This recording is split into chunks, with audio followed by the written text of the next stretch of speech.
বৈষম্য বিরোধী ছাত্র আন্দোলনের মধ্য থেকে একটা নতুন যুদ্ধ দেখলাম, একটা নতুন বাংলাদেশ ফিরে পেলাম। সেই বাংলাদেশের নতুন স্বাধীনতা উদযাপনের জন্য মূলত আমরা এই কাজে করতেছি। আমরা আমাদের বাংলাদেশকে নতুনভাবে তুলে ধরতে চাচ্ছি, আমাদের সুন্দর বাংলাদেশ, সেটি আমরা সবার সামনে দেখাতে চাচ্ছি।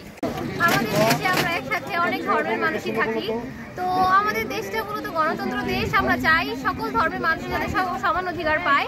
আমরা কাউকে সংখ্যালঘু হিসেবে দেখতে চাই না। আমরা মুসলমান হিন্দু সবাই সমান অধিকার পেতে চাই এবং আমরা সমান তালে একসাথে সবাই মিলেমিশে এগিয়ে চলতে চাই। তাই আমরা চাই এই দেশে যাতে কোনো ধর্মের বৈষম্য না করা হয়।